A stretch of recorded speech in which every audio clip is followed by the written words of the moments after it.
From ClipDrop, to Descript, to Photoshop's latest filters, to Mmhmm. It seems tech for work has got its wow back.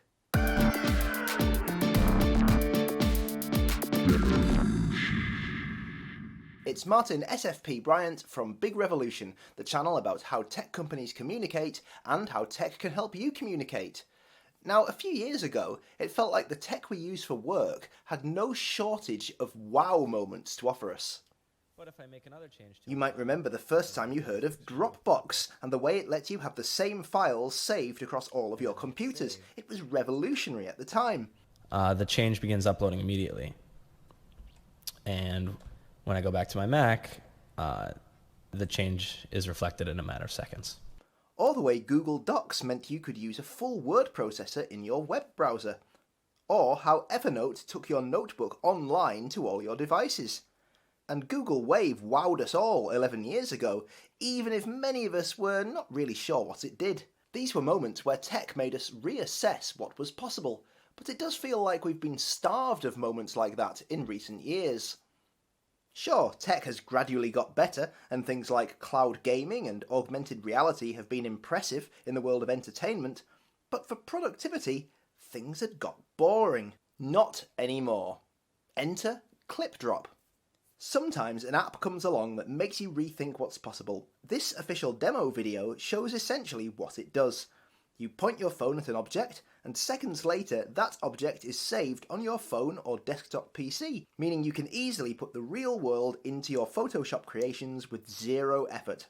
Essentially, you can copy and paste from the real world. It opens all sorts of opportunities to designers to quickly incorporate objects around them into their work. ClipDrop got some press attention earlier this year as a demo, but now it's up and running as a multi-platform subscription service that you can try yourself. Then there's Descript. This media editing app from Groupon founder Andrew Mason now lets you edit video like you'd edit a Word document. It transcribes voices, and then you just delete the bits of text you don't need, and it makes the same cuts in the video. And there's more. What if you said the wrong word at one point in a video? In the past, you'd have had to go back and record more. For example, last week I put out the Pitch review. Pitch is a piece of presentation software, and I was talking about it as a rival to Google Slides. But I was worried that at some point in the video, as I was recording it, I'd accidentally said Google Sheets, which is a spreadsheet app.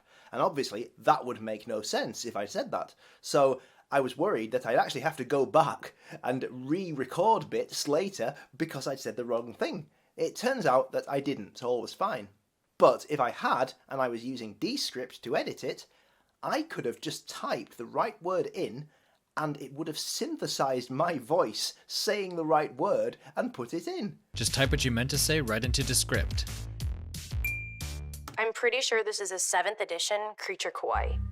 Wow! Now you might be thinking at this point that there are some deep fake worries with this, where you could recut what people say and synthesize new things into what they say. And yes, I can see that absolutely, but this technology is here whether we like it or not, and it's probably better to harness it for good and accept that there may be some evil done with it than to lock it away and pretend it doesn't exist and still have it used for evil anyway. Now, Descript used to just work for audio, and I shrugged it off as a bit of a gimmick.